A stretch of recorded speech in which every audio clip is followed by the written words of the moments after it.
was weird. Hasn't had any issues though since because I was streaming a lot of Warcraft. Yeah, I'm live. I'm good. All right. I'm on. Then we can start, I guess. I don't think we can. I think you got to wait like 30 minutes before, it picks Oh, really? up.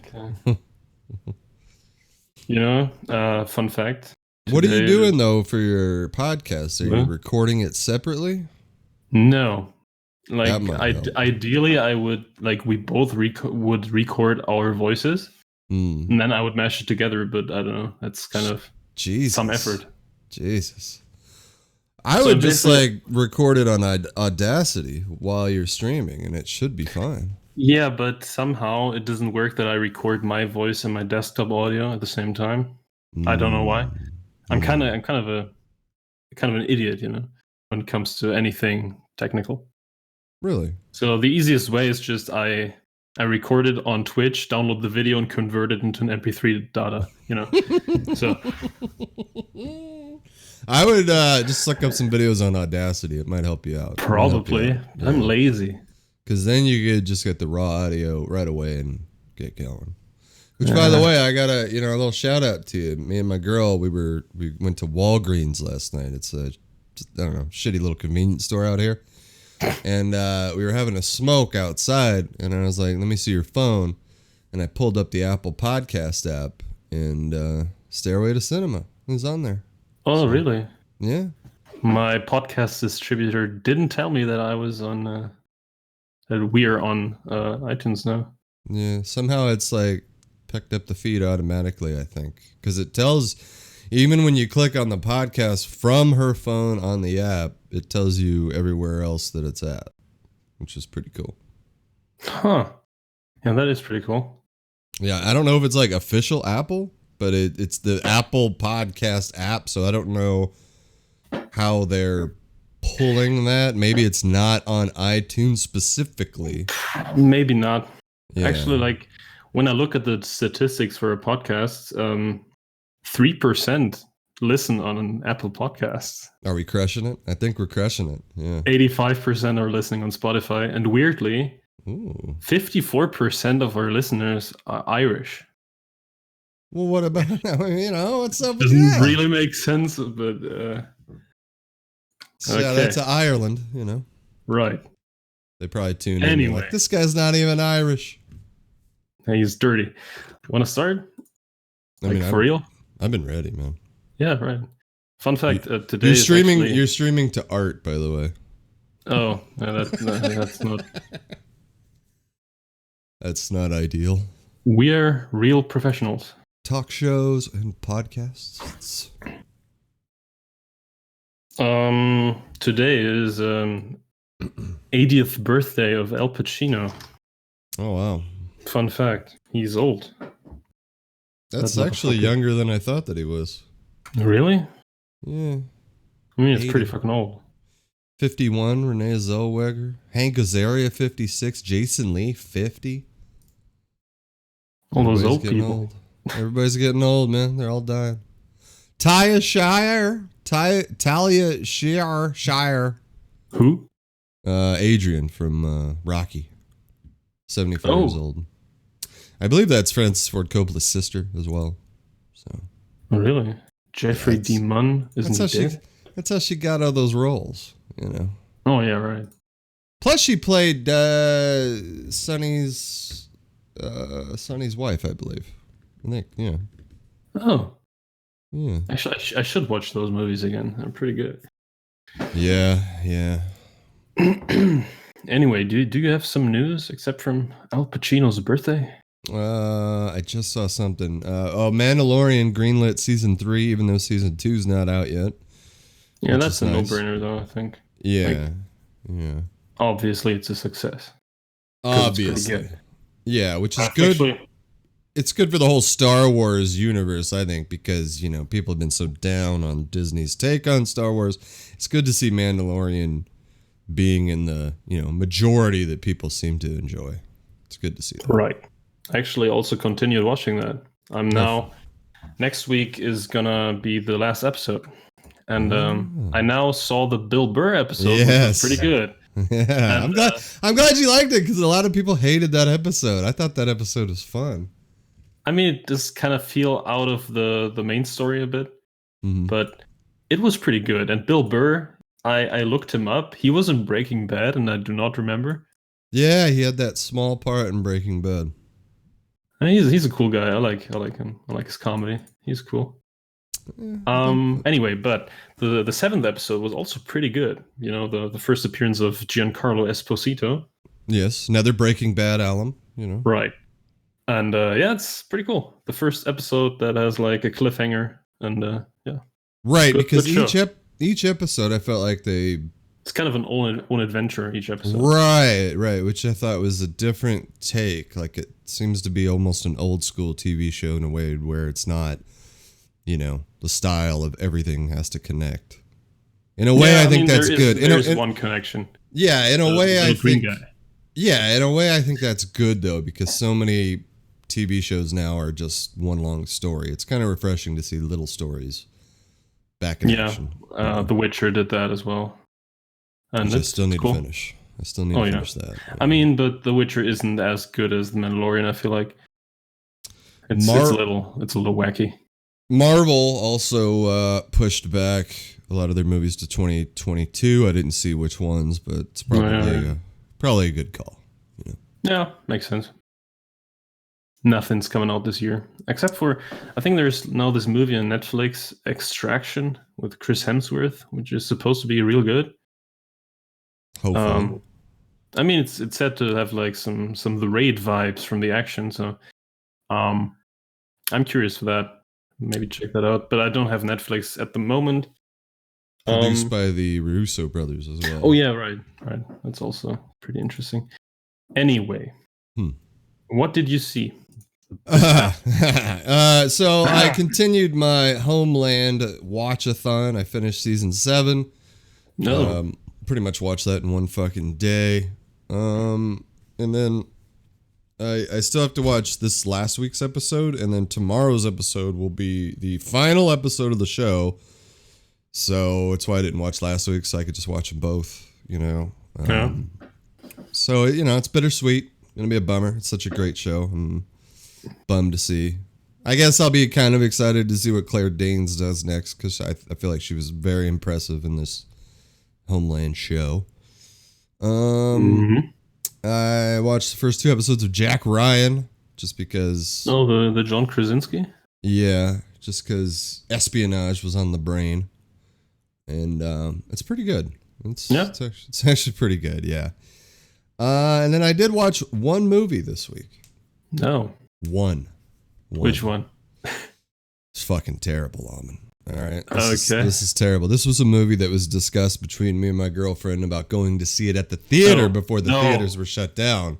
Fantasy Island. Fantasy Island. Yeah. We finally got to see it. She was all about it. She's like, "Are we going to watch Fantasy Island?" And of course I said, "Baby, we're watching Fantasy Island." And Jesus, man. What a train wreck of a movie. It was just like the parts where they're trying to be funny, it's not funny. I guess there's a couple parts that are funny. But what's his name? Michael Pena? Mm-hmm. I like Michael Pena. You know, I do, but it was just out of place. Like it didn't really... I don't know. The whole thing was a train wreck. The whole thing was a train wreck. And the whole time I'm wondering, like, it's based on a TV show, Fantasy Island, which was well regarded, I believe, in the early 80s or 70s. I don't remember. 70s, I believe. Fucking show was out. Ricardo Montalban, you know. Which I guess that's the connection why they picked Michael Pena. They're like, we need another Latin guy. All right, I get it. Maybe. Isn't also Michael Rooker in it? Michael Rooker is in it. He looks terrible in it, and it's not promising. Not a shining moment by any means. The part is it's a bad character to begin with. All the characters are bad. The whole time it really irritated me too, because I was like, why didn't they not make this movie? Why didn't they just go for a TV show, you know, and do each episode one person's fantasy? Like that could totally be a Black Mirror. Yeah, like the premise, that's why I was drawn to it. I like the idea of going to an island and you get your fantasy. I think everybody likes that. Everyone's drawn to like seeing what would happen, and Yeah. but they didn't pull it off at all. I mean, it was just weak ass slasher scream level fucking shit. Bad. It reminded me of the 90s. That's what I heard. Reminded me of I Know What You Did Last Summer style of film. And I actually like I Know What You Did Last Summer. So, but it just pales in comparison. It was really, it wasn't even a letdown because I already knew. it was going to be bad. So.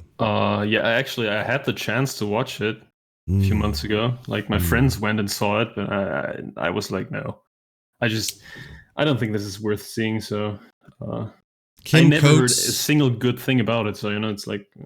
Kim Coates is in it as well. That guy? Yeah, I love that guy. I've always loved that guy. Especially in Sons of Anarchy. I felt like that was like his best role was Sons of Anarchy. But he's doing this really terrible, I don't know if it's Russian accent. I don't know what it is, but it was so bad, man, just listening to him.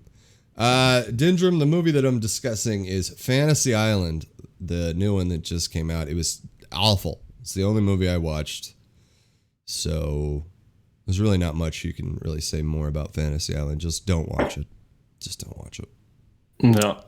Yeah. All right. I actually managed to watch 10 movies again this week. Armin's still bringing the heat. Right, but it's a couple of rewatches, so that's not that exciting. No, I think one of the rewatches is actually the one movie that I want to talk most about because it's quite a controversy, Controversy, okay. Yeah. But first, as always, from worst to best, I guess. Even though this week there was nothing really that terrible. So the worst movie, it was just kind of wacky. It's The Calcium Kid. The Calcium Kid? Yeah. What the British fuck? boxing mockumentary with Orlando Bloom and Michael Pena from 2004. Okay. So, okay. Do you want to hear the plot? I'm looking at it on IMDb, but go ahead for our listeners. Let's yeah. What is this about? Oh, Michael Pena. Hey now. Yeah, right. Michael He's Pena. in it. Following a bizarre series of events, Jimmy, a British amateur boxer and milkman, played by Orlando Bloom, finds himself in a match against the American world champion, who's played by Michael Pena. Jimmy's superpower is that he drinks 3 liters of milk every day. Okay. And that makes his bones strong as fuck. So he's basically can't get knocked out. And therefore his boxing name is Calcium Kid. The Calcium Kid. Sounds good, right? Oh, yeah. It's so they shot it in this mockumentary style, the same like, What We Do in the Shadows. Mm-hmm. But like they're pretending to do it, but it's not done very well. Sometimes there are like some shot reverse shots that just couldn't happen if it was really documentary, Uh-huh. So it's like the camera is way too theatrical to actually believe that it's a fake documentary. Right. Dude, this movie is so campy, which was kind of fun. Like it's really stupid and self-aware, and that makes it kind of charming and worth seeing. Orlando Bloom is fine, even though it's kind of weird to see him in such a role after. I think that like this was a year after Lord of the Rings and Pirates 1, so yeah, kind of weird role. Maybe he shot it like during or before it was released, might be possible, after, that kind of thing. Yeah. But actually, some stuff was pretty funny. Rafe Spall is in it as his drunk friend. He was pretty funny actually. So I think actually it has 5.6 on IMDb, and I think that's a little harsh. It's not that terrible. It's kind of, it's not a masterpiece, but it's kind of fine. Oh, I like this guy, by the way. Rafe Spall? Rafe Spall, yeah. Yeah, I like him too. He's getting into more AAA movies at the moment. I didn't recognize his name, but yeah, the Big Short, he was a bit part, but I don't know, did you see The Ritual? Yeah, I did, yeah. Ritual was fun. I enjoyed The Ritual a lot, yeah. Anyway. Yeah. So, yeah, Calcium Kid is not a movie you should see, but it's kind of it's all right. Yeah, wasn't terrible. It's a 4 out of 10 for me, but I still kind of enjoyed it. So wait a minute, you say 5.6 is harsh, and then you drop a 4. Yeah. That's hard to explain. A little bit, yeah. But I think this could easily be like a 6.0 movie. It's not that terrible. I mean, it's only 90 minutes out of your life, so. Yeah, right. It's okay. So my next movie is Crazy Rich Asians from 2018, a romantic comedy with Constance Wu and Henry Golding. I never actually saw this. Yeah, I think it was a big success, actually, right? It was, yeah, it was. It was big out here. I remember when it was out. So this is a Chinese movie, but it's mostly in English, actually. So it's about this New York woman. She's a professor, and she goes to Singapore with her boyfriend, Henry Golding, the guy from The Gentleman, to attend a wedding of his friend. And for the first time, she also meets her boyfriend's family, and she didn't know that his family is rich, crazy rich, basically like royalty in Singapore. And now she's just a regular person. She finds herself within a bunch of rich snobs. And because she isn't rich, everybody's like, what the fuck? This guy, he's like the heir to the crazy rich family empire, and he's with such a nobody. Yeah. And it's supposed to be real funny how snobby everybody is and shit. I didn't find that hilarious, just a bunch of rich people, all assholes, basically. And I mean, it can be fun if it's done right, but if it's like, yeah, it was okay. It was okay. Like if it makes you resent rich people. Yeah, I don't know. It was just not that fun. Like Wolf of Wall Street is way more fun to watch. That's a great example. It's a fantastic example right there. That's kind of what I was thinking about. Yeah, but the Wolf of Wall Street also doesn't pretend like they're good people. Crazy Rich Asians kind of does with some people, not with everybody, of course, but yeah, overall it's like a love story or like a romantic story. It's really corny, and the plot is not super well developed. It's just kind of okay. Here's the big question, though. Here's the big question: is Henry Golding, were those teeth fake in The Gentleman? That's the big question. What teeth? His teeth in The Gentleman. They were all crooked and fucked up. I think that those are his real teeth, actually. Interesting. Henry Golding, I didn't like him before I saw The Gentleman. In The Gentleman, I think he's pretty cool.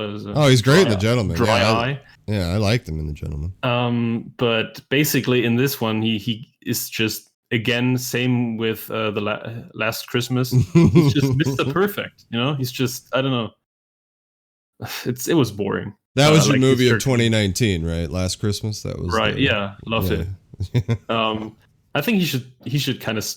I mean, who am I to tell him? But he should stop making rom-coms. Well, it's like when what's his name? Gosling. Remember Gosling? He was in a lot. He was in a few romantic comedies there. So it's good to pull away from that. He'll probably start to pull away after The Gentleman, maybe. Hopefully. Because as I said, he was pretty good in that. Yeah, everybody was good though. That's true. Yeah, that's a fact. Also, weird thing about Crazy Rich Asians. There's like a weird side plot about a character that the movie itself is kind of overestimating. Like the viewer has no idea who she is and shit. But like she has this arc where her husband is cheating on her, and in the end, it's supposed to be a real big thing when she, I don't know. Like when she ends her arc, but I didn't buy it. It was super forced and stupid. I don't know. So this movie was, big success, but it's not very good. It's like 5 out of 10. It's like watchable. It's all right, but nothing too great. Have you seen Love Actually? Have you? No. Okay. Is there a romantic comedy that you can think of that you do like? Crazy Stupid Love. Crazy Stupid. Oh, Gosling. Right. That's a cool movie. We're just all coming back around with this show today. You know what I mean? Yeah. Right. So it's not that you don't. It's not that you dislike romantic comedies, which is an acquired taste anyway. But this one just is not good. Yeah, but there are so many cheap ones. Crazy Rich Asians isn't a cheap romantic comedy. It's not like on a terrible. It's like not of terrible quality, but it's just, I don't know. It's not very memorable. I put rom-coms in the same category with horror because they're just predictable. I think the predictability of the story is what hurts both genres of film.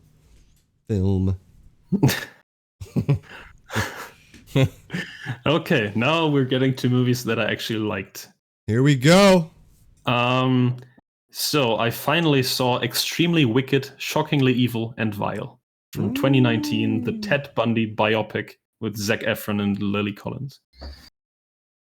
It's the story of the notorious serial killer Ted Bundy, who murdered several women in the 70s, and it's mostly about his trial. It's like, courtroom drama, told from his perspective as he's trying to prove his innocence. And Okay. then you also have a side plot with his girlfriend's, like with his girlfriend's perspective, and she's really suffering from being with somebody who's like accused of terrible things, And dude, Zac Efron, it was pretty impressive actually. I mean, I liked him before because he was in some stuff that he was actually good in, not this High School Musical bullshit.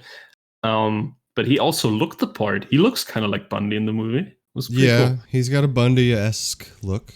And he plays it really well. Like, he's so charming. You would never believe that guy is a serial killer, which is kind of the point. Like, if you didn't know that Ted Bundy did these things, you might actually believe he was innocent.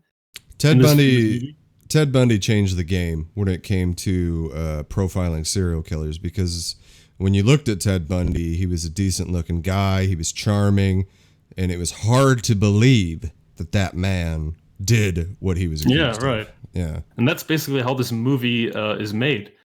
Like, it's basically a typical courtroom movie where you root for the guy to prove his innocence, which is very interesting because you know that he's guilty. Completely guilty, yeah.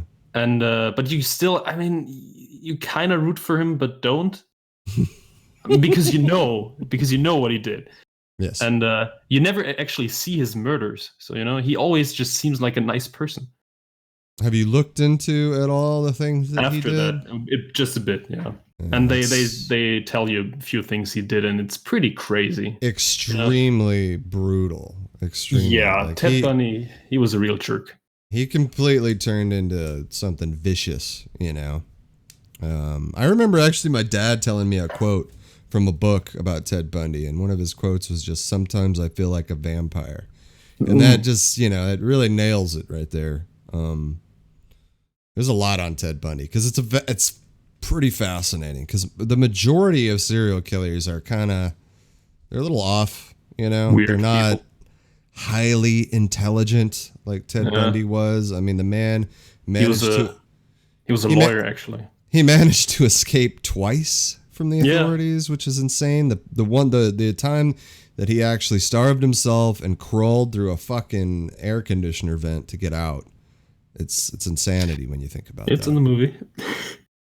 Well, I kind of figured it was. I haven't seen the movie, but I watched the Netflix documentary that the director of this film that you're talking about actually made. So, like, he made like a 6-part documentary on Ted Bundy that's also on Netflix. So it's like this dude really poured his probably 5 years of his life into studying Bundy. Real shit. Yeah, which is pretty interesting in itself too. So, yeah, that's a fascinating criminal.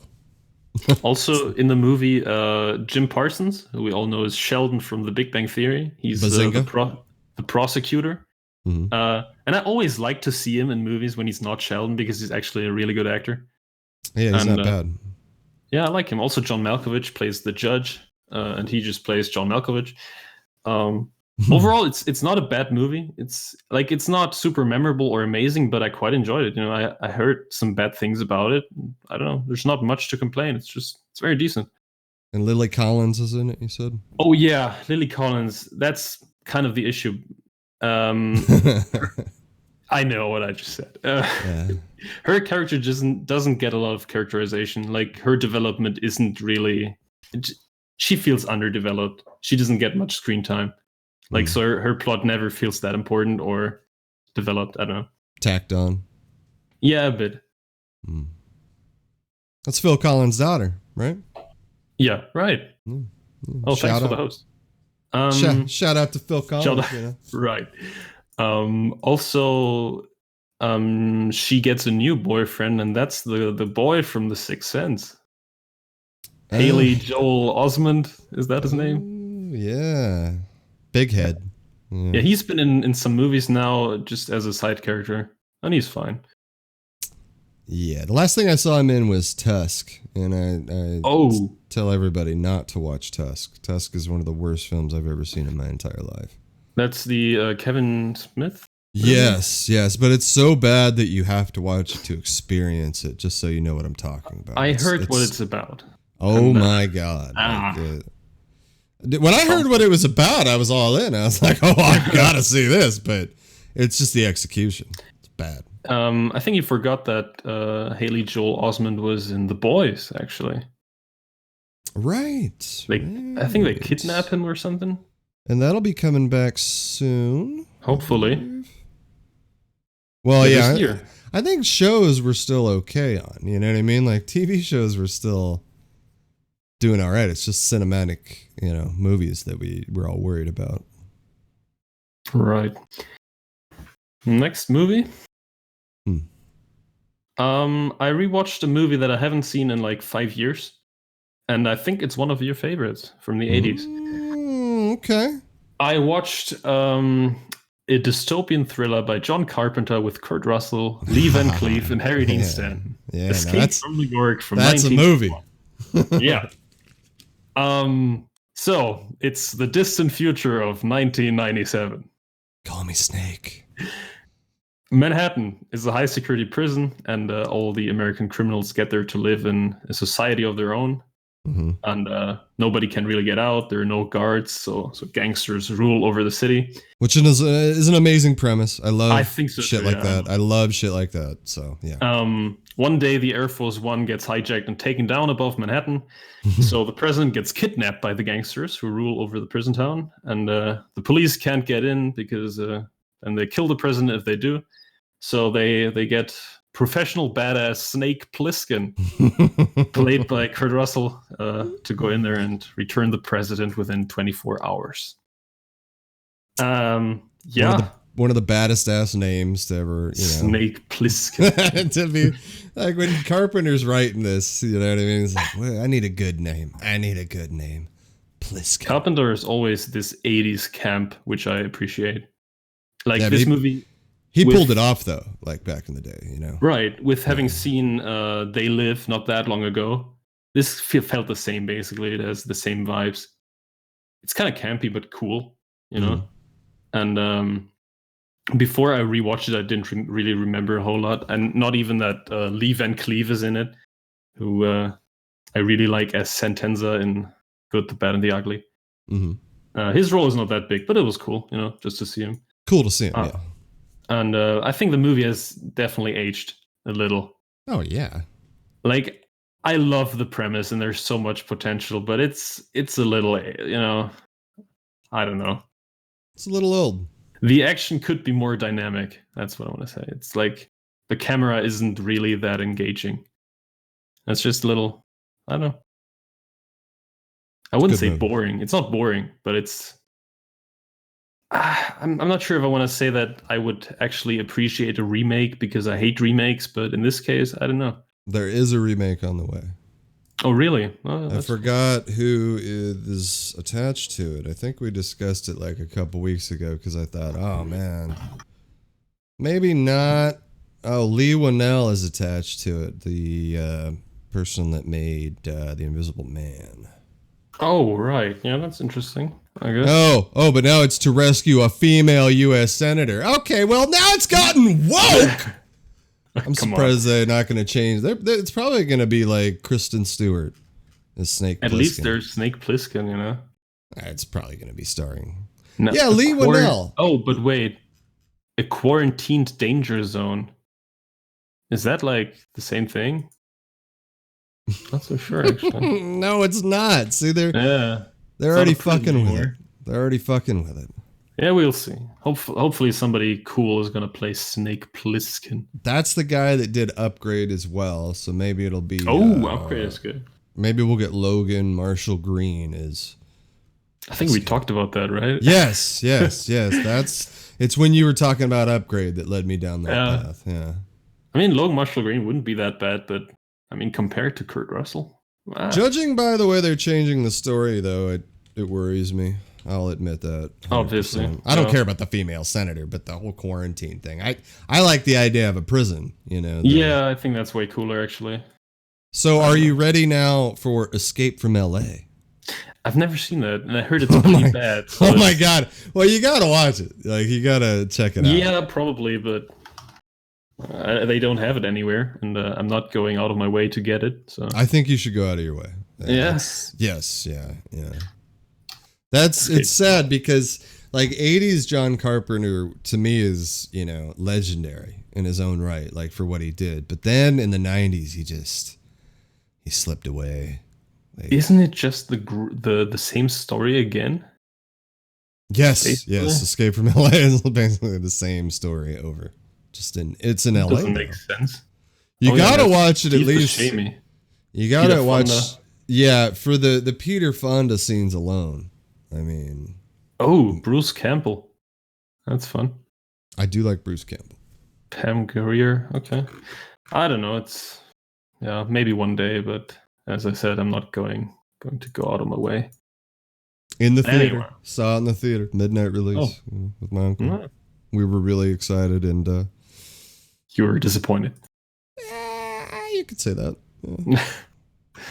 All right. Next movie. I watched some real classics again. I think I always watch some very old movies each week. And this time it's another Hitchcock movie. It's Strangers on a Train from 1951. There we go. Folly Granger and Robert Walker. Yeah, good movie. So I think this is I think I stole this summary from IMDb. The acting is a bit dated because I watched this. That is true. Yeah, I watched this again about 2 years ago, I think, because I acquired a bunch of Hitchcock films, so I was watching some of them, and that's the only thing that I would say that because it, I don't know, because some of Hitchcock's movies, I think the acting is still pretty good, but this one always felt like it was a play. Do you want to tell the folks at home what it's about?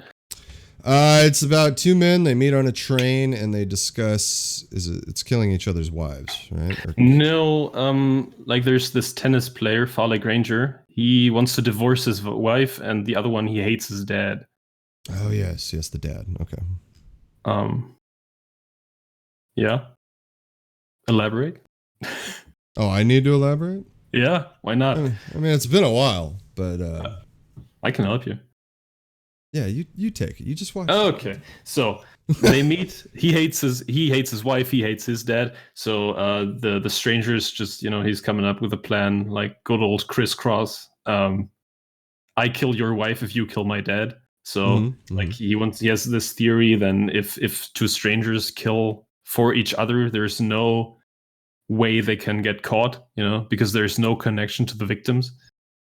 And this tennis player, Farley Granger, he doesn't agree. He's just like, yeah, right, and stuff. He doesn't take him very seriously. And a few days later, his wife gets murdered, and the stranger is now harassing him with he wants to force him to kill his dad, to do his part of the deal. Right. And this guy, the stranger, Robert Walker, I think he was the best actor in the film because Farley Granger was kind of not that great. I liked him, but as you said, yeah, the acting was a bit aged. And which is that's expected though with older films. It's not really actually, a slight. In the movie Rope that I watched last week, where he's also in Rope, and there he was really good actually. That movie's from 1948. Mm-hmm. So yeah, I don't know. Strangers on a Train feels older than Rope, which is weird. But yeah, Robert Walker, I think he was really good, but he died actually shortly after the movie, which is sad. Yeah. There was a movie in the 90s that always reminded me of the premise a little bit. It's called Consenting Adults with Kevin Kline and Kevin Spacey, where they're neighbors and they decide to sneak into their houses, each other's houses, and have sex with each other's wives. But it turns into a thriller because, one of the wives ends up murdered, so that's the premise. Yeah, Hey man, that shit happens though. Yeah. Man. I mean, like your neighbor could be a swinger. You have no idea. Like people are into some freaky shit. You know? That is true. I always like that movie. I always forget about that movie, but that is one of those because I like that shit. I like that premise. Crisscross. Yeah, the crisscross premise. Crisscross didn't thrillers. you say that Strangers on a Train was your favorite Hitchcock movie? It's always been one of my favorites. Yeah, I like the one. ending actually. Like sometimes with Hitchcock, you don't have a satisfying ending. I feel like, but this one was really action packed and cool. Yeah. And Psycho's overall, ending, I really think, solid. is good though. I think Psycho has a fantastic ending. That's true.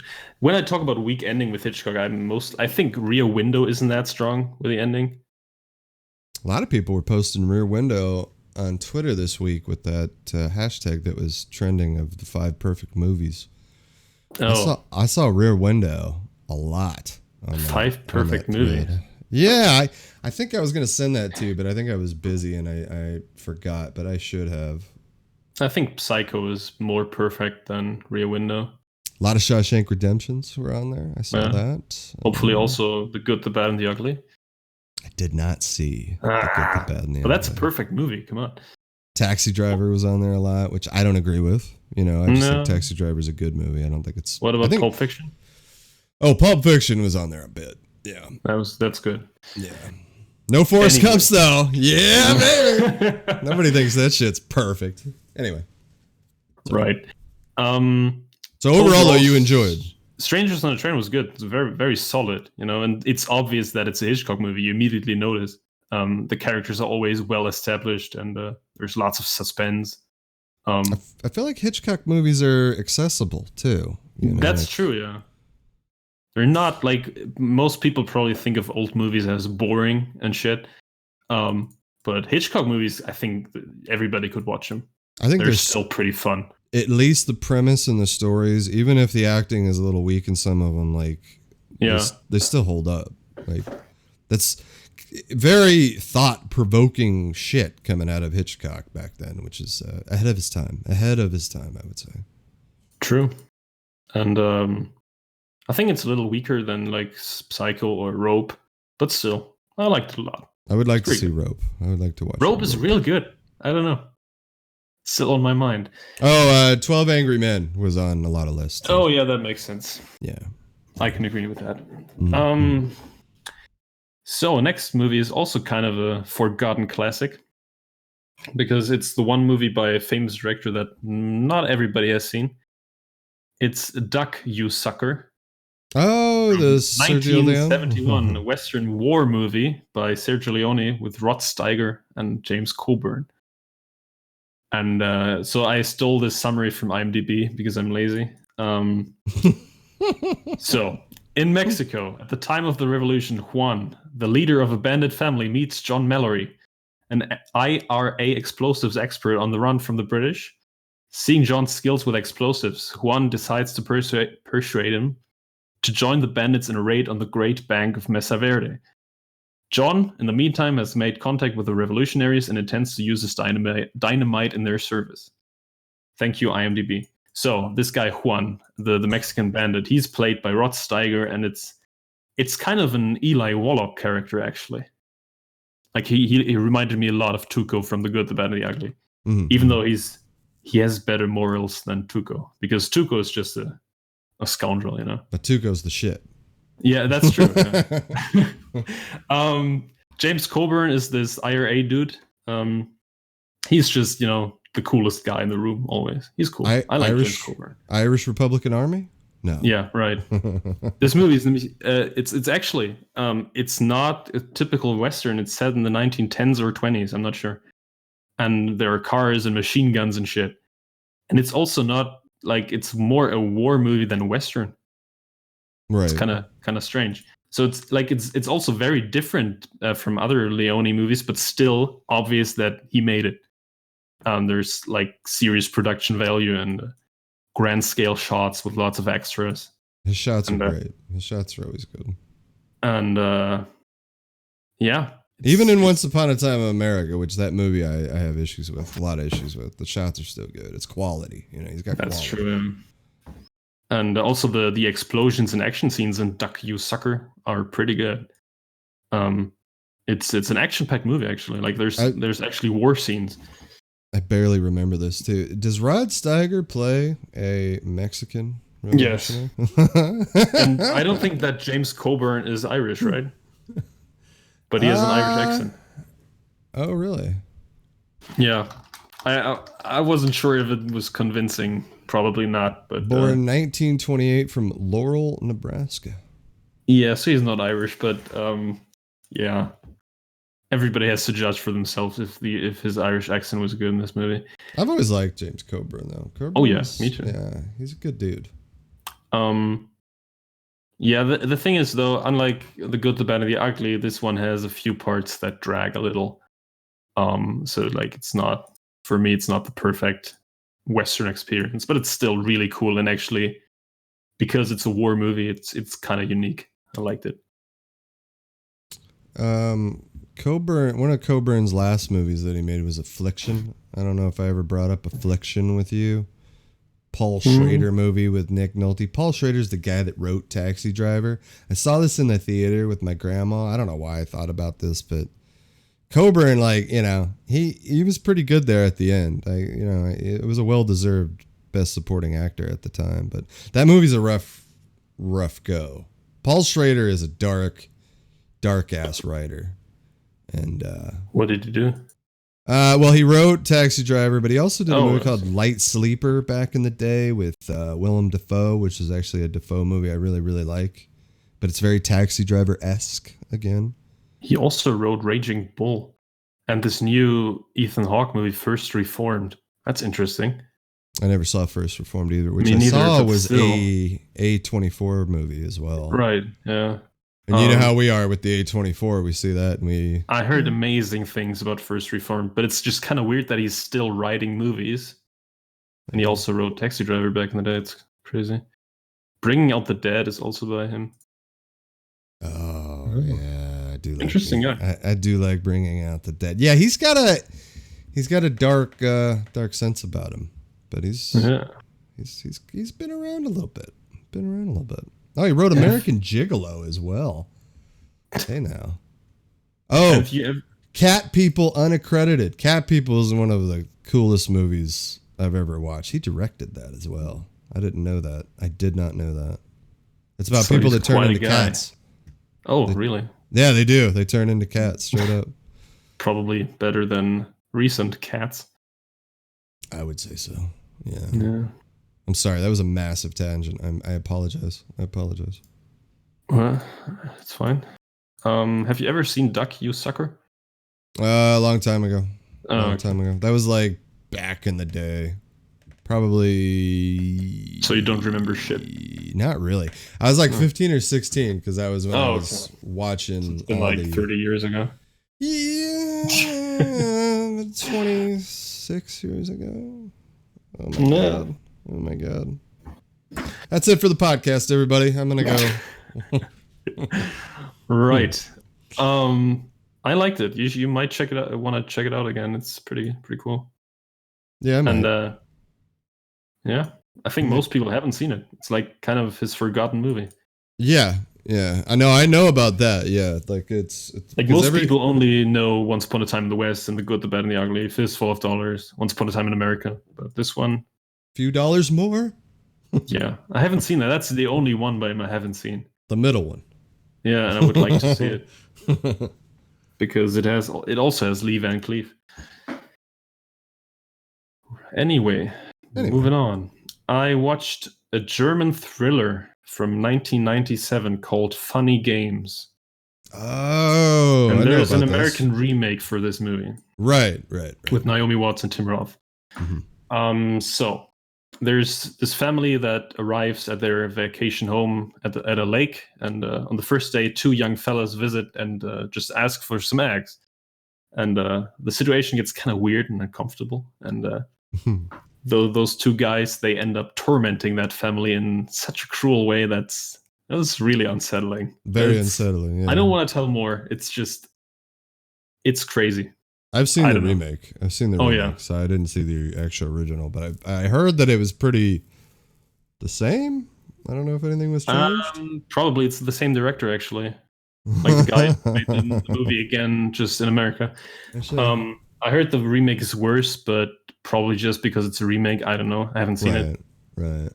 But dude, also this main villain guy, he's so charming and always polite. It's so uncomfortable. I don't know. That was a hard movie to watch. That's one of the best ways to do a villain is when they're charming true. And nice and they're sadistic, you know. Also, the movie's kind of meta. I don't want to tell too much. But, well, do they break the fourth wall in the German? They do. Movie? Okay. Yeah, so they do. Yeah. All right. Yeah, it's one of the most disturbing movies I've seen in recent times. It was really good. I liked it a lot. Yeah, it's definitely in the category of disturbing and unsettling, especially even the American version. I wouldn't mind seeing. Yeah, I bet. Like, part of me wants to watch the German version, but then part of me is like, I mean, it's basically the same movie. That's what probably. I'm saying. Yeah, but I mean, it wouldn't hurt to watch the original. Or maybe it would. I don't know. For people that have kids, it's probably horrible. Anyway. No, it's not a family movie. Right. At all. You don't want to watch Mulan and then put on funny games. You know, not a good idea. Mm-hmm. True. So next movie is the movie that I wrote quite a bit about because it's quite a controversy about this. This is the controversy. About this director. I rewatched Brawl in Cell Block 99 from 2017, a prison exploitation movie, as I call it. Here we go. By Craig Zahler with Vince Vaughn, Jennifer Carpenter, and Don Johnson. So, first, the story. Again, stolen from IMDb. Right. Bradley Thomas is a hard-working man. After his wife's affair, they admit the spark isn't there anymore and decide to try again to have a baby. Mm-hmm. After being fired from his job, he turns to his friend who hires him as a drug dealer, and one deal goes terribly wrong, and he ends up in prison. The problem now is that a gang involved in the deal has kidnapped his wife, and they will do a horrible crippling operation to the baby unless Bradley kills one of the inmates in cell block 99 of a high-security prison. But he's in a medium-security prison, so he first needs to get to that high-security prison, and then, which is led by Don Johnson. Then he has to find the guy and kill him. So, I mean, you understand why I say this is controversial, right? You didn't enjoy it? I don't understand. No. Why is it controversial?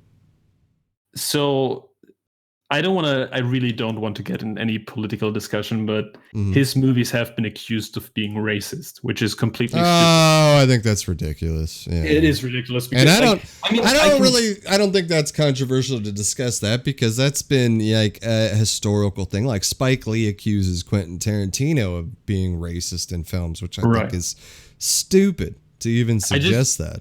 I just want to make clear why it's not racist, you know? Yeah.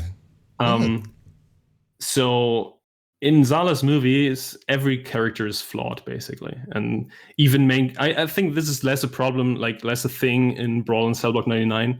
I think his most controversial movie is definitely Dragged Across Concrete. Yeah. But so I read an interview with Zahler, which was really interesting. And he was asked lots of questions about racism and shit and political stuff. And he himself is not politically motivated at all. He just finds these flawed characters of whatever kind. He finds it really interesting and realistic, you know? Because like people like this actually exists. Yes. And just because these people say stuff in the movie doesn't mean that the writer like acknowledges it. Like it's not his opinion just because his characters say it, even though sometimes the main characters say bad shit. But it's still not his voice. And actually, what was really interesting, which I hadn't noticed, actually, which is weird, there is his movies never really tell you who to sympathize with. There is no score forcing emotions on you, and the camera is just rather unpersonal. I think that's really unique and interesting. It's a cool approach. And as the viewer, you can choose what you connect with in the movie. Like if I think about all his characters in his films, which this is another director that writes his own films, which we both love, Yeah. He totally. he takes the reins on everything. The buck stops all with him, and I think the most sympathetic character I can think of, and the one that like you're rooting for the most, would be the Bone Tomahawk Patrick Wilson character. Right. He's the one that I think is like a real protagonist. But like, I mean, you're kind of rooting for Vince Vaughn, but you kind of know that he's. You know, I mean, I was rooting for Vince Vaughn, I mean, of course, he's kind of an asshole sometimes, but that's not like that. I don't have a problem with that. It's more that he's basically going out of his way. He's making the ultimate sacrifice to keep his family safe, and that I feel like it's kind of a heroic story. That's what a fucking man does, Right. That's what a man does. Vince Vaughn in this movie, he is the man. Like, I like his character. It's really, really cool. The thing about Zahler is I can see where people could point and complain about things, but they're forgetting that the man is an artist creating something, and same with Tarantino. You are allowed this creative space to tell your story. I think what pisses people off about Zahler's movies is that even his protagonists are flawed. Because in like Django Unchained, Django himself is not flawed, Mm-hmm. But here, Vince Vaughn and Mel Gibson and Dragged Across, they're kind of really assholes basically. But Zahler, he's more objective on his characters actually, and you don't have to like them. Even on the flip side of Dragged Across Concrete, when you got Tory Kittles and Michael Jai White as well, it's like, they're both fucked up. All four of those characters are fucked up in Dragged Across Concrete.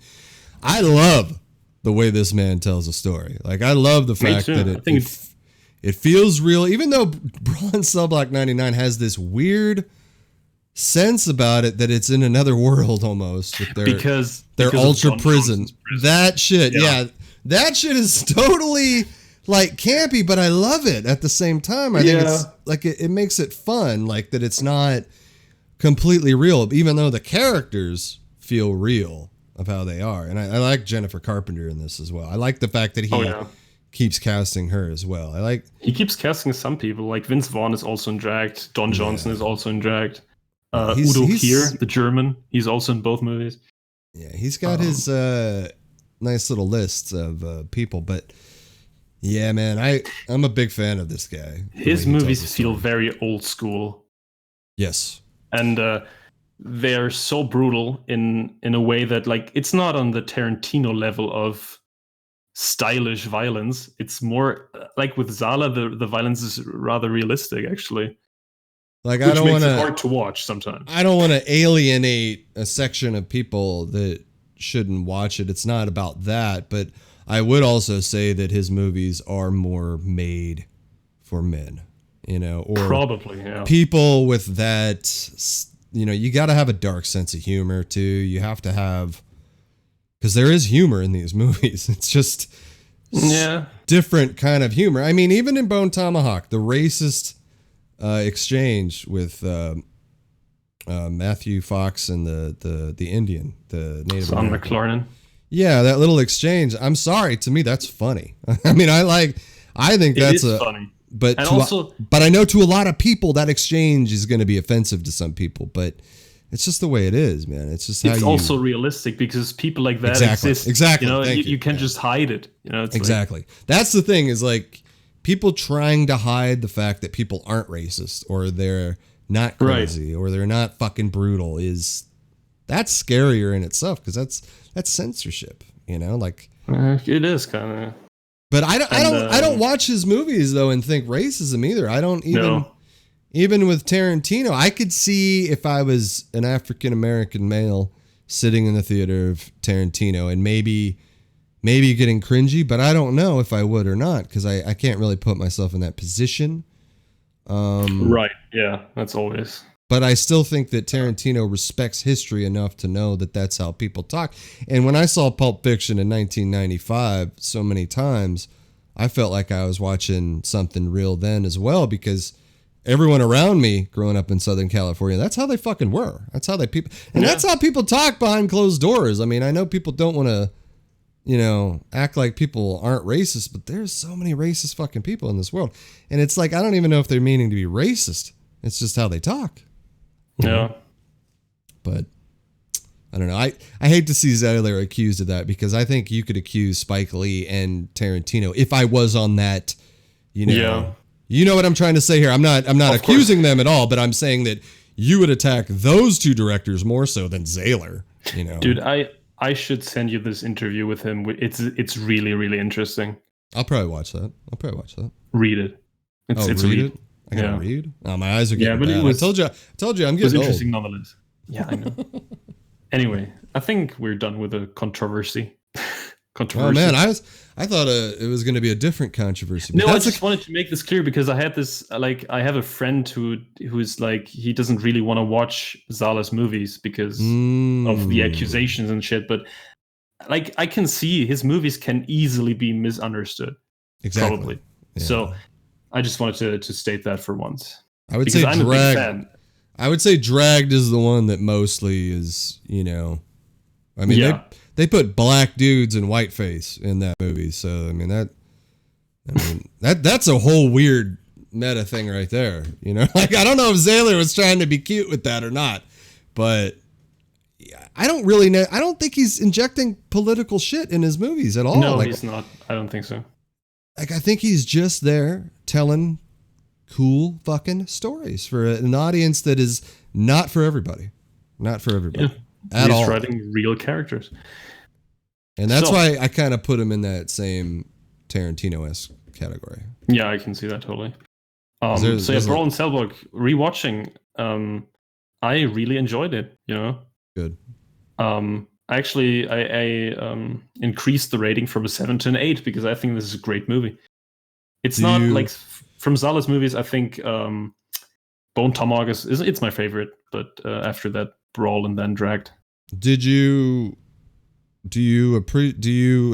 last shot take you out of the scene at all, or do you enjoy that little camp a little bit? I don't. Actually, it's weird, isn't it? Like I wrote a letterbox review and just said how much I love the last shot. I think it's amazing. Do you like the scene when he just beats the shit out of the car? I mean, I like that. It is so campy. I think I like that scene. It is so campy in a way. Like, it's almost cringy when he starts to punch it at first, and then he just goes ham on that fucking thing. I fucking love Vince Vaughn. I love Vince Vaughn. So I hope he's in more of his movies, to be honest. Probably. Because that was a different role for Vince. That was a different role. Yeah.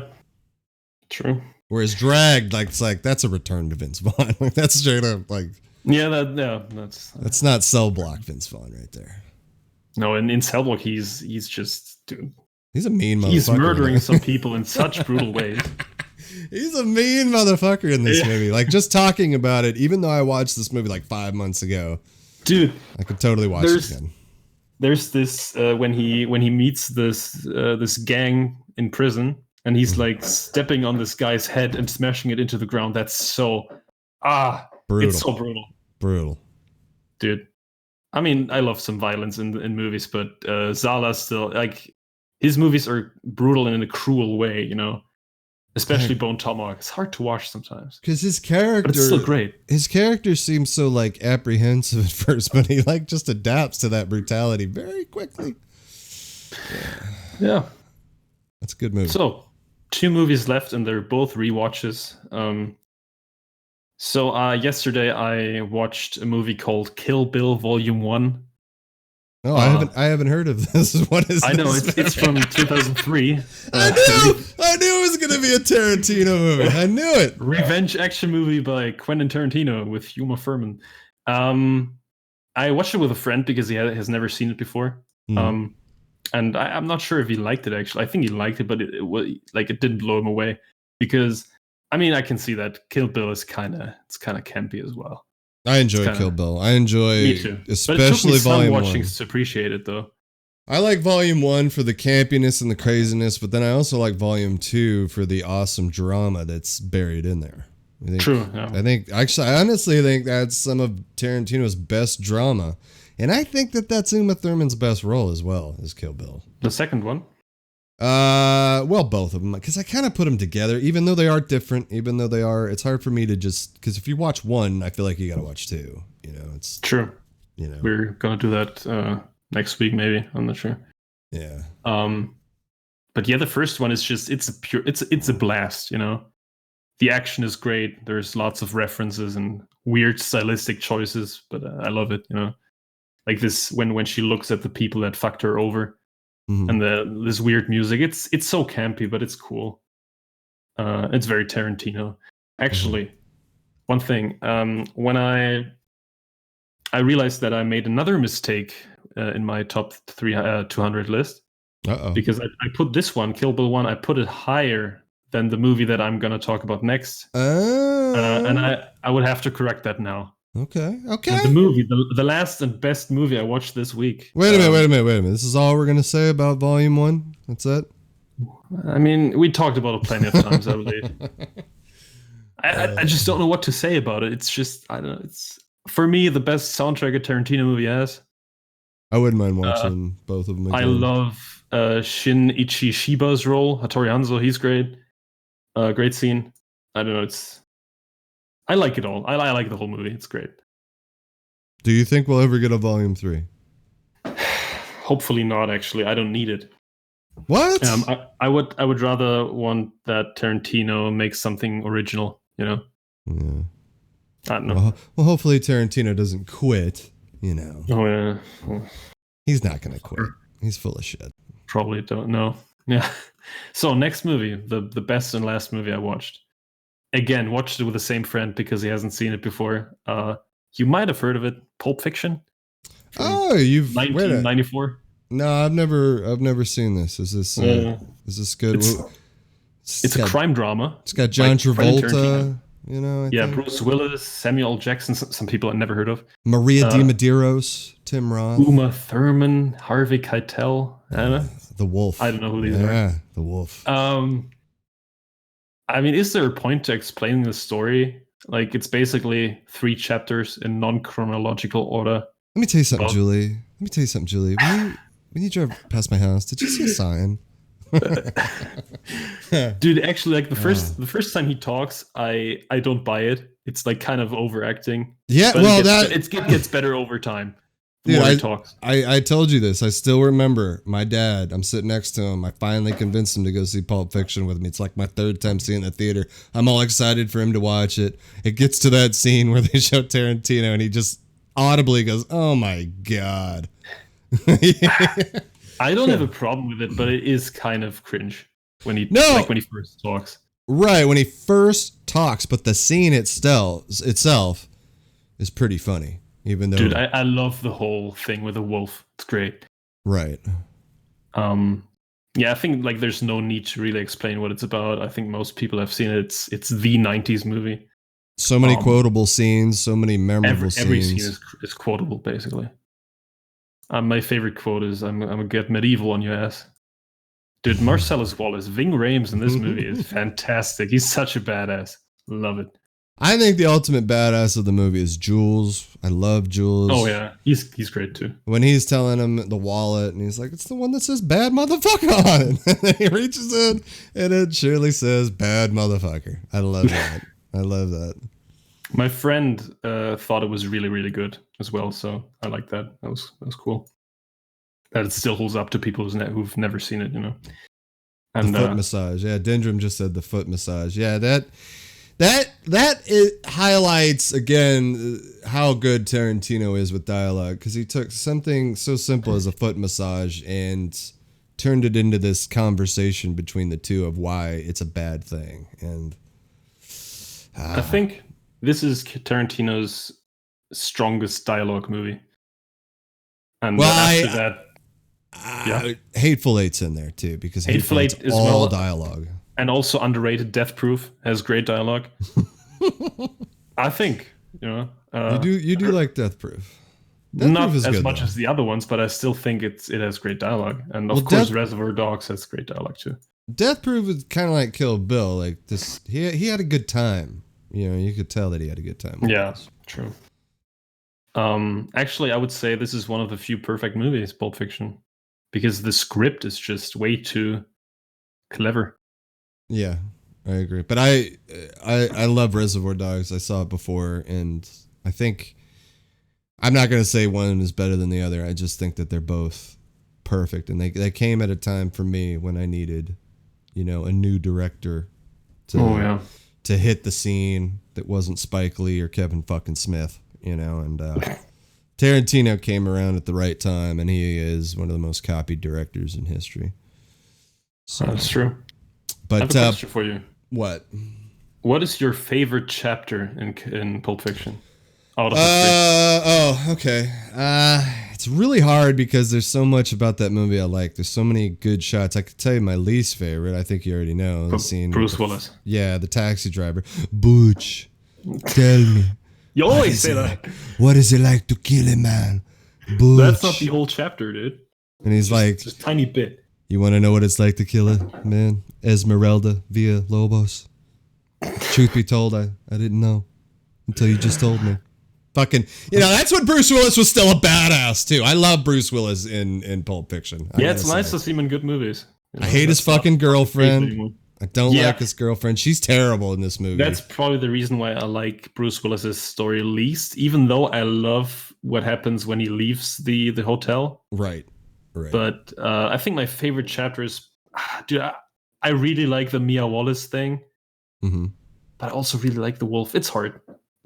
Well, I even like I love the opening scene for one. I love the way it opens, but I like the last scene as well. I like the showdown in a sense in the restaurant as well. Yeah, probably because of that. Samuel Jackson and the Wolf, the third chapter, is probably my favorite. For me, it's got to be the Mia Wallace though, because scene when they're reviving her is my favorite scene in that entire movie because it's Eric Stoltz. Eric Stoltz losing his fucking mind. Prank caller. Even just the shot of Eric Stoltz, okay, when he's sitting there eating his fucking cereal. I love that shot. He's sitting there eating the cereal and the phone keeps ringing and then he looks up so irritated. I love that shot. Love that shot. Yeah, that movie gets me fired up just discussing it. That's an easy one to get into, easy one to watch. Easily in my top 20 or top 10 even. I don't know. Even the dance scene is awesome. I love it when they dance. I love it when they dance. Especially when you consider John Travolta's past. And I love fucking John Travolta in this movie. I love John Travolta. His only good role, in my opinion. I mean, you got to go back. He's got good roles back in the day, but not anything recently. Even though he was good in like certain things, like he was actually pretty good in The People versus OJ. Like, but it's not even on that level of what he brought to the table of Vince Vega. I love him as Vince Vega. It was because that was his like comeback. Nobody saw John Travolta around that time for such a long time. And then he just shows up in this independent, low-budget fucking movie that nobody saw coming. Nobody predicted that movie to blow up like it did. It's almost Game of Thrones-esque in a way that this just blew everybody out of the water when it came out. Because I remember that. Because I feel like I was one of the promoters of this film, like back in the day. I was just a young kid telling everybody, you've got to see Pulp Fiction. It's amazing. And I convinced a lot of fucking people to see that shit. That's good. Now it's a cult classic because of you. Well, even my grandma, who I discuss at length about how important she is to me when it comes to film. And she did not want to see this movie. She did not want to see Pulp Fiction. She gave me the 15-minute rule where she's like, if it's not good in 15 minutes, we're leaving. And she sat there.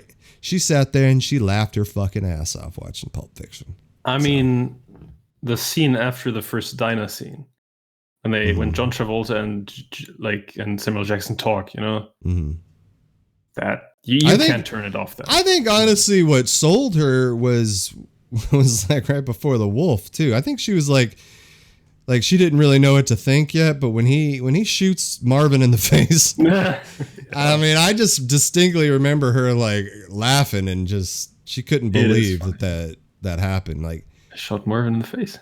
And it's like you see the foreshadowing, like the way he whips his gun around like that. You're like, ooh.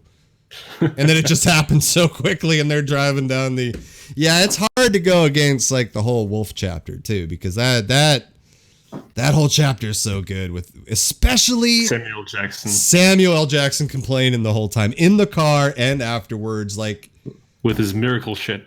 That is epic. It is epic. Really good, yeah. But just talking about brain in his hair too, and just great film. Yeah, one of the best.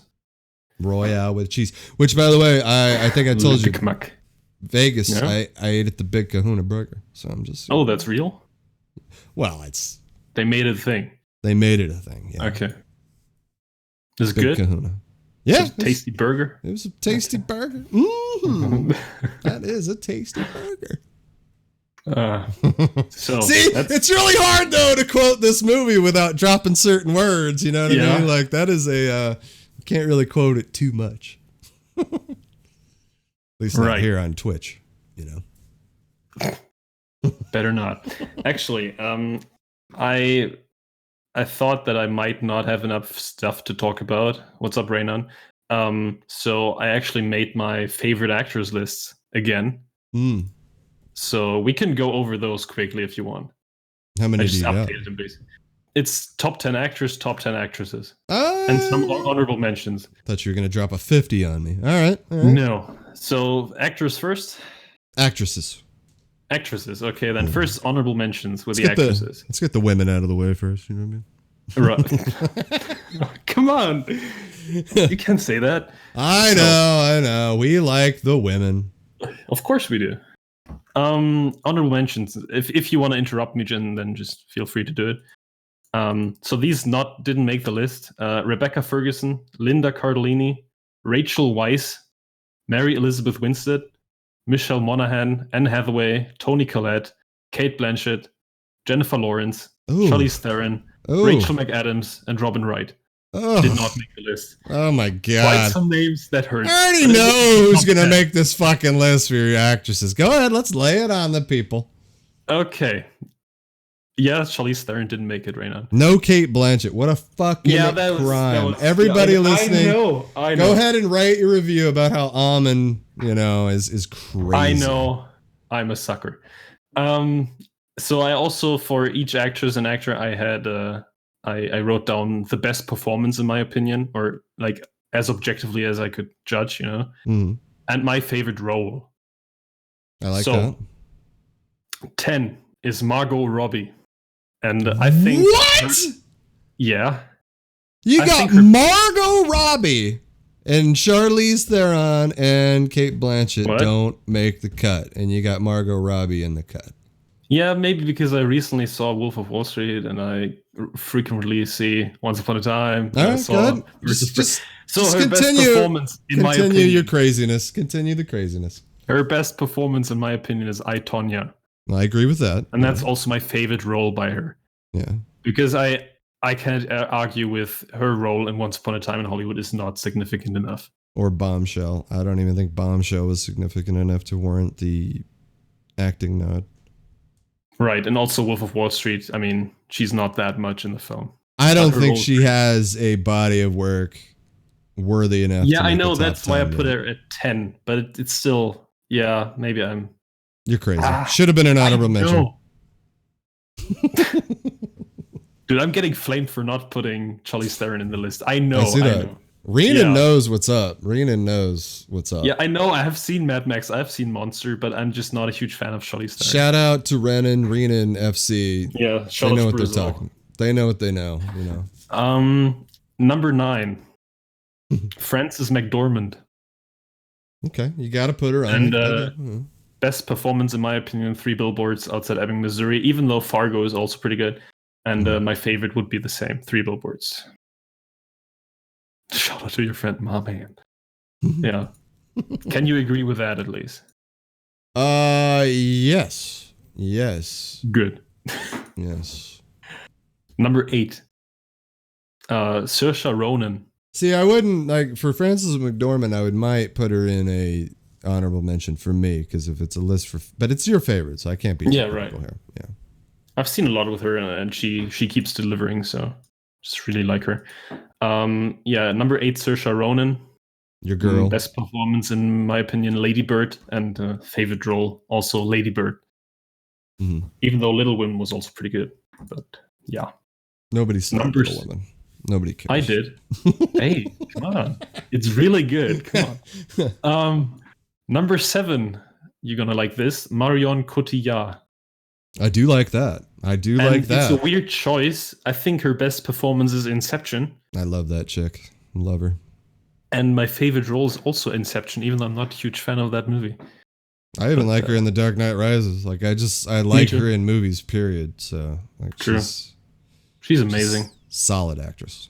But it was just kind of weird for me to choose Inception as her best role. I'm very happy that after that rewatching of Inception that you saw like how important that connection was with him and her. Yeah. Like that to me is what drove the film, is the, you know, what they had between them. I thought she was fucking great in that movie. Basically, when I saw that, I took my statement back that I think that Chris Nolan's movies are not emotional.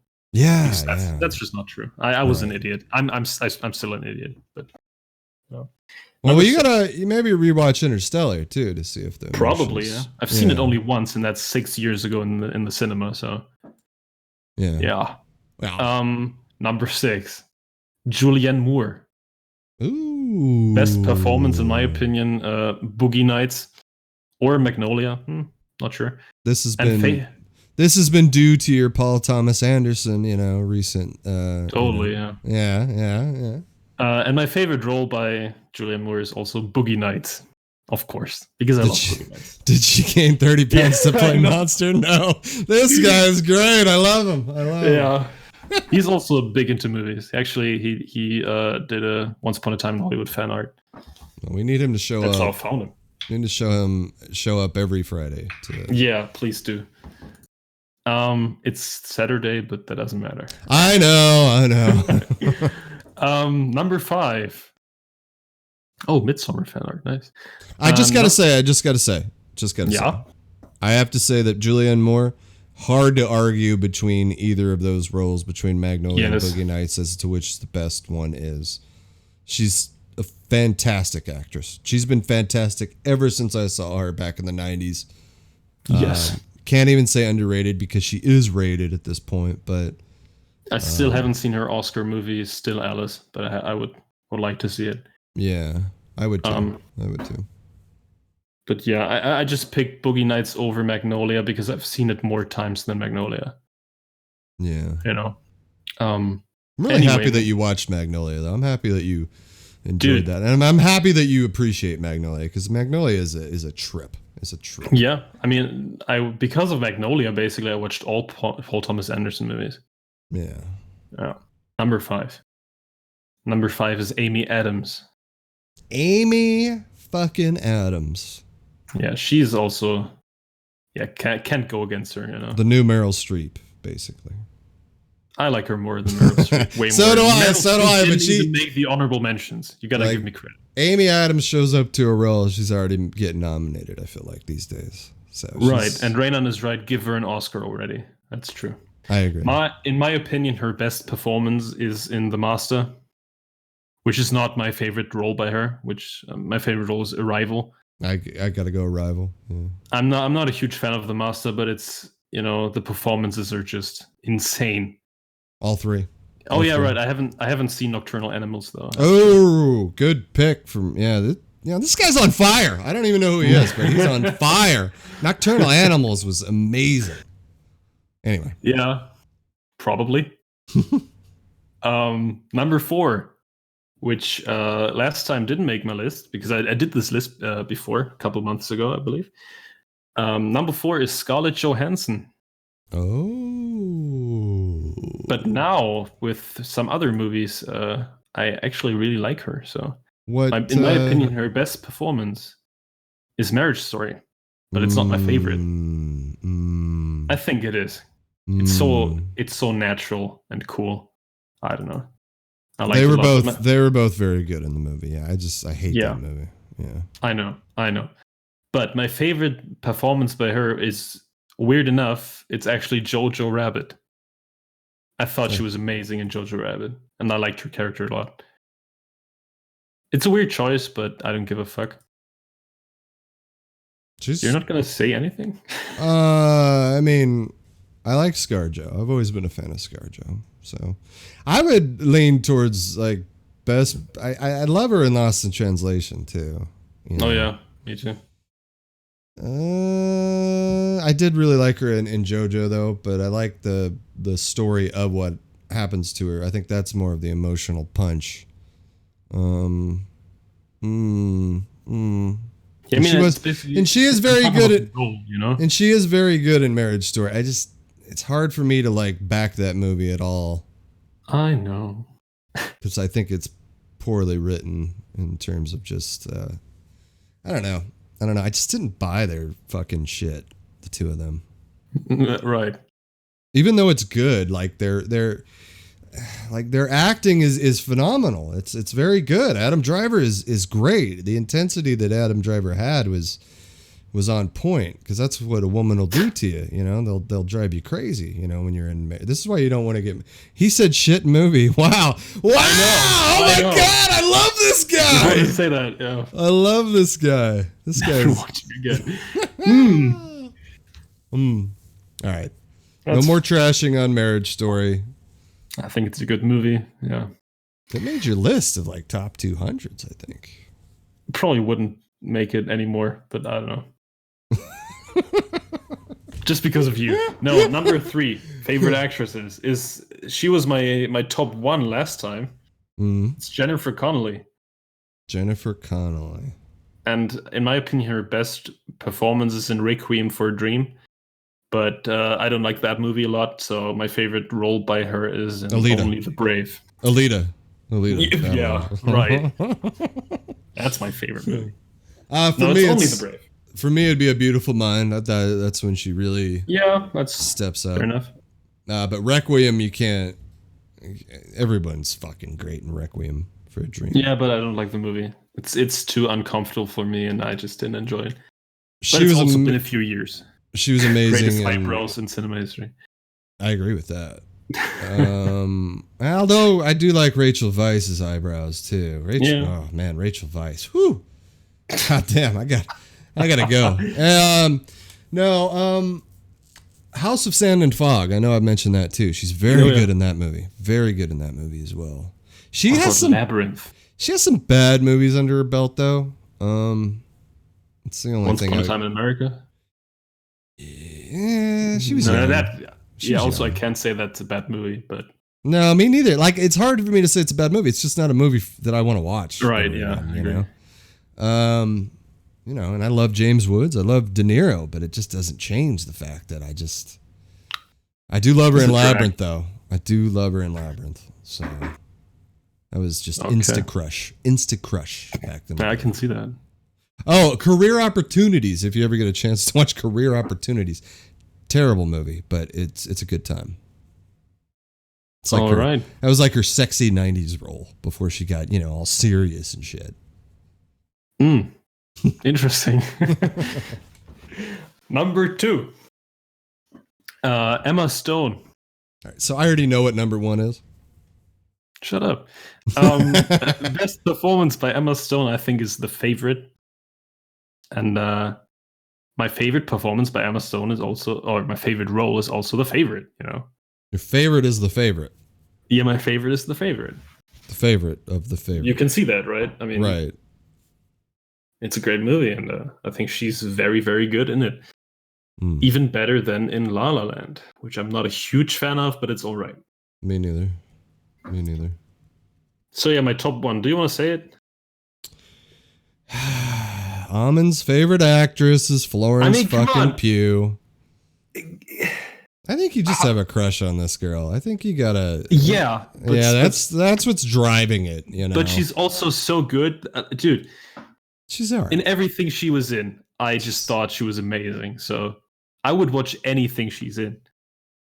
Yeah. So this is where this Renan guy, sides with you. You guys are both Florence Pugh people. Yeah. Why not? I mean, I can't go against her. I'm just like, But you haven't seen all of her movies. You only saw Midsommar and Outlaw King. Because she's not a draw. That's the thing. For me, she is.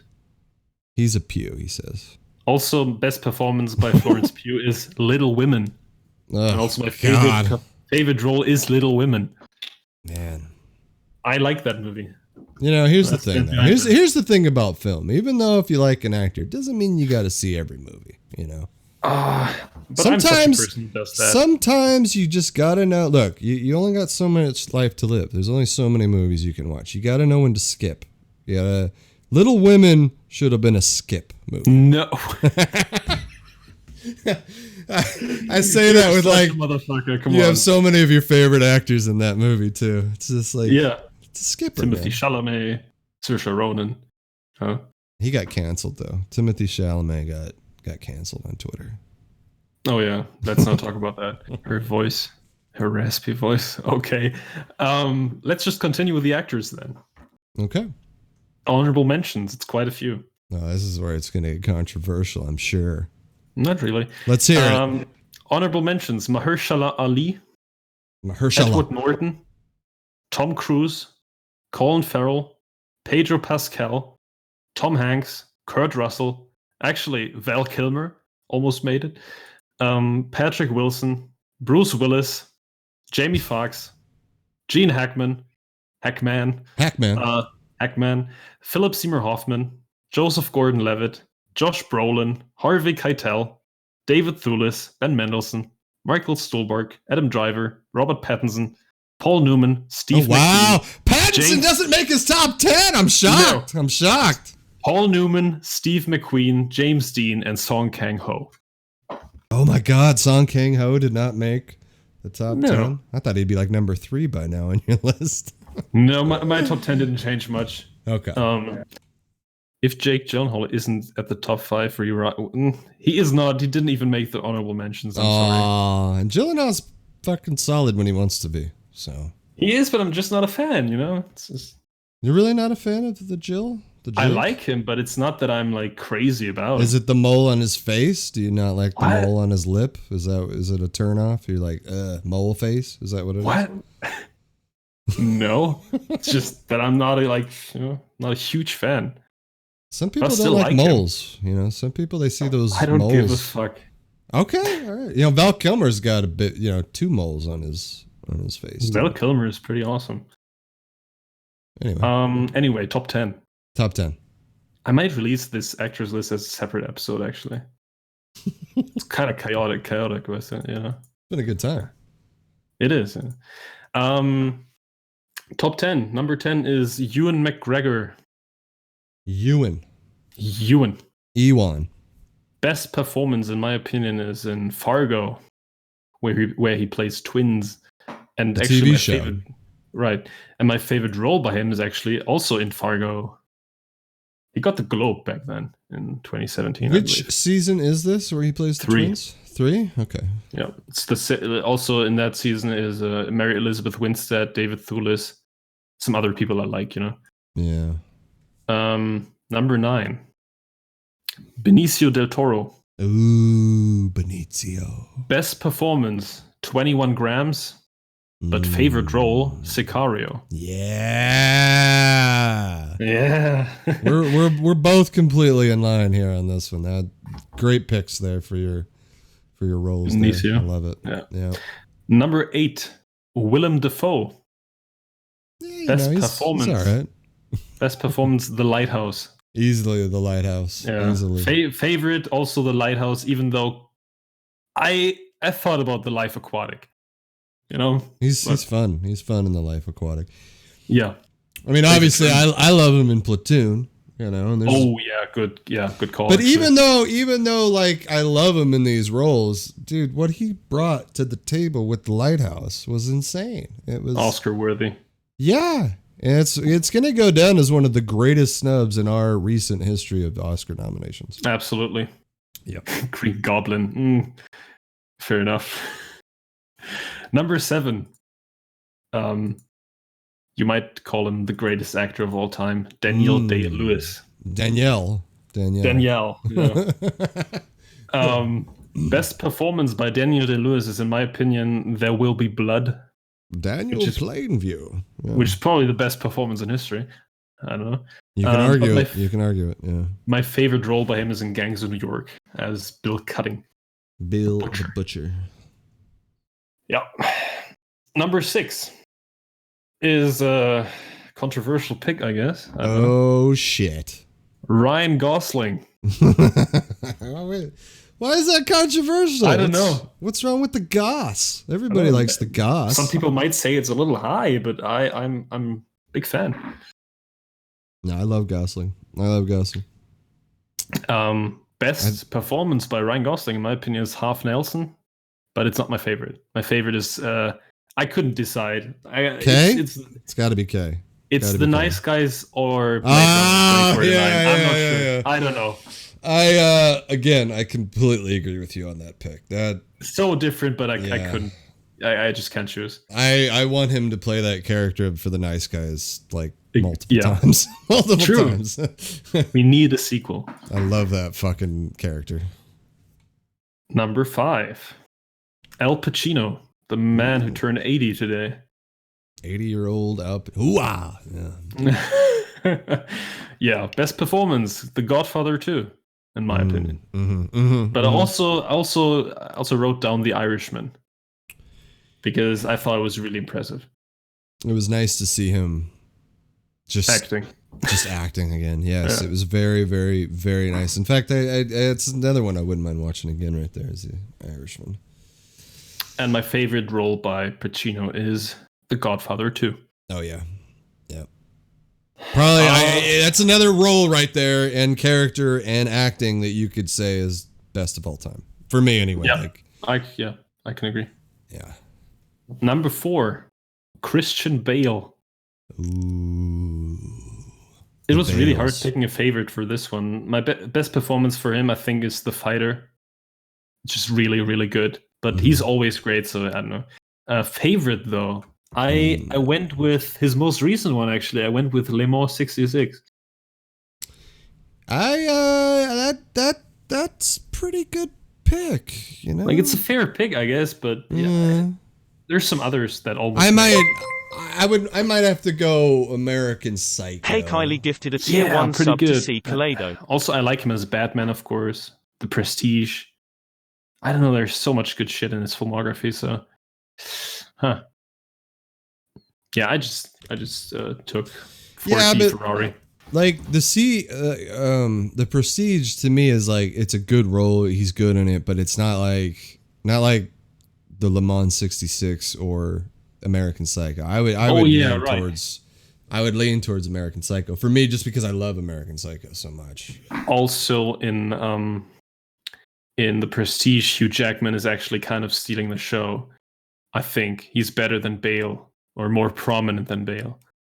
He's very intense. He's very intense. In Ford v Ferrari, Christian Bale is overshadowing Matt Damon, you know? He overshadows him, and even though Damon's great in it, but Bale, that again, I think he's so likable in that role. Like I would love to even see him again, but I love that movie. I like how it ends, you know? I'm glad I didn't look up spoilers on the storyline and everything. I know you fucked up. I fucked up. Yeah, Rain on the Machinist is also a good pick. Mm-hmm. I think The Fighter is definitely his best performance as an actor. Yeah, that's true. And he got the Oscar. Definitely not Vice. No, Vice was good though. Vice was all right. I like his performance. I really like him in Hostels as well. I love him in Hostels. Yeah, Hostels is one of those underrated movies. Agreed. But anyway, number 3 is the main man, Brad Pitt. Brad fucking Pitt. Huh? Brad Pitt. Best performance. I went for 12 Monkeys. You know that's not what you think is best performance. My favorite is everybody knows. No, wait. I couldn't choose. Actually, when I thought about best performance, I actually thought about Ad Astra. But yeah, I think 12 Monkeys is better. Favorite performance, though, I couldn't decide between Once Upon a Time in Hollywood and Snatch. I don't know. Both fantastic for me. I think he's better in Snatch. Personally, it's a different performance, though. I think you still need to see Benjamin Button. I really want to see what you think about Benjamin Button. True, though. I think he's very underrated in Legends of the Fall. Oh yeah. That's one that I always point to as one of his best acting goes. 7 years in Tibet. And 7 Snatch years doesn't kick Bruce Lee's ass. That's true. Dindrum says The Mexican, which The Mexican is a good time if you ever get a chance to watch that. One of the few Julia Roberts movies that I'll fucking promote. Oh, really? What about Flatliners? Yeah, Flatliners is classic, man. That's up there with The Good, the Bad, and the Ugly, you know? Oh, really? Okay. Best performance. I mean, he's even good in Interview with the Vampire, which I know I brought that up a couple weeks ago, too. I think that's a solid movie in the Interview with the Vampire. Haven't seen it, actually. I would like to see it, though, because it also has Tom Cruise. I got to say, though, my favorite role for him that I enjoyed the most might be Burn After Reading. I love him as that idiot in Burn interesting, After Reading. Yeah, I know that's an obscure pick, but I think he it's not bad. Elevated that strange, fucked up movie. Oh yeah, 7 is pretty good too. Yeah, he has lots of good roles actually. That's why he's number 3. Well, he's a good actor and he makes different movies. He's got I think really he's an good underrated actor actually. Yeah, and some people don't recognize, don't acknowledge his acting. Bastards as well. He's very good in Bastards. I mean, Gorlami. True. Buongiorno. Yeah, it's good, but he's not enough in the movie to make my favorite role, I think. No. You know he's great. I know. Aldo the Apache. Oh, yeah. Anyway, number 2. Ooh. Leonardo DiCaprio. Oh, my God. Who's going to be number 1 if Leo is number 2? What is going on with the world? Best role for me, best performance, I think, is The Wolf of Wall Street. Mm-hmm. And my favorite is actually... It's going to be The Wolf of Wall Street. No, it's a weird pick. It's Django Unchained. What a racist pick. You know, I know, right? That's bad taste. You know, we set the tone that there's no racism here in this podcast. And look at you picking out Candyland as your pick. Candyland. Yeah. No, I don't know. I just love the fact that he played a villain and he played him well. Mm-hmm. It's a great role. For my best, I'd go Aviator, favorite, Wolf of Wall Street. So it'd be back to back. Best performance, I was between The Aviator and The Wolf of Wall Street. I got to say, too, I really, really like him in Shutter Island as well. I mean, Leo, everything he touches turns to fucking gold. So, true. Even The Revenant, fantastic in The Revenant as well. True. But I think we all wanted to see him get it for the Wolf of Wall Street, you know. For such an actor, it's hard to pick a best one. Dendron says The Departed and Blood Diamond, which is, that's good. Yeah, but I think those are not very deep roles. And let's not forget... Right? Even though his accent in Blood Diamond is cool. Let's not forget the great movie by Ridley Scott, Body of Lies, with Russell Crowe. Fuck you. Love it. That's not a great movie. That's a fucking phenomenal movie, man. I love movies about the CIA, though, and shit. So okay, fair enough. Yeah. It's not bad. I just don't like it. Anyway, number 1 is a big surprise for everybody, probably. Are you being trendy here? Is this a trendy pick? What are you giving me here? Robert De Niro. Oh. He was always my top 1 for the last couple years. Interesting. Leo hasn't done enough to take down Bob yet? I'm always surprised in how many good movies De Niro was. Yeah. Like it's probably 20 movies that I really like. So, yeah. Okay, let's hear the best. I think is The Godfather 2. I like that pick. He just disappears into that role. I love it. Which is also my favorite. I had to pick, which now should surprise you. But it also elevates Vito Corleone, the character, too. Right? You know? Yeah. I had to pick for my favorite role between Godfather 2 and Goodfellas. Because I recently fell in love with Goodfellas. You liking that Goodfellas? You liking that Jimmy Conway? Really, it was really cool. But also, of course, Godfather 2 is, I think, perfect performance. So, I like him in Deer Hunter as well. I like him. Yeah, I like him in every movie. Basically, it's not a rom-com. And I definitely like him in Silver Linings. And after watching Silver Linings yet again, a couple weeks ago, I was reminded that De Niro fucking stepped up on that role big time. He should have won an Oscar for that role in Silver Linings. Yeah, I think. true. But also, The Irishman was also really impressive, of course. And then I also really like him in, as you know, Cape Fear. I love him in Cape Fear. Yeah. Counselor. I would have liked to pick Angel Heart, but you can't really do that. It's kind of campy. That's hard to pick. I don't think he's in it enough either. Yeah, that's also true. With Angel Heart, I always wanted more Louis Cypher. Even though when he looks up at him and you see those eyes, when you see those eyes for the first time, when he gets all crazy, your soul belongs to me. Listen, everybody that's listening out there, if you're listening on the podcast, just watch Angel Heart. Let us know what you think. Angel Heart, underrated. Yeah, don't spoil it. No. Even though I would say maybe the twist is a little bit predictable, but I mean, I didn't get it. For people with a keen eye, they're gonna maybe try to get that twist, but I think that twist is still fucking solid. I think. Mm-hmm. I think so too. Yeah, Bobby De Niro. Let's just give me a second here. I need to be reminded of what De Niro's done. He's been in a couple movies, right? In a couple, yeah. I also really like him in A Bronx Tale, of course. Right. One of my favorites. Also, actually, I think he's actually pretty good in Meet the Parents, even though it's a silly movie. Man, I was kind of surprised when he first came out with his comedy skills, with Analyze This, Analyze That, and Meet the Parents. I really enjoyed that a lot. Also, Dirty Grandpa with Zac Efron is above all. But he did an HBO movie about Bernie Madoff called The Wizard of Lies, 2017. That's a solid movie as well. Oh. But we still have Killers of the Flower Moon to look forward to as well. Oh yeah, I'm so hyped actually. Mm-hmm. Mm-hmm. He's got some pretty bad movies in here too. Jesus Sadly, Christ. Yeah. He's got some. But also lots of good movies. He's got a couple bad movies in here. Ooh, Shark Tale. Ooh, shit. Oh, he was in that as a voice? He was a voice, Shark Tale. Let's take a moment to appreciate him in Raging Bull. Yeah. I've never seen that movie, sadly. Yeah, you do need to watch Raging Bull, bro. Yeah. I know.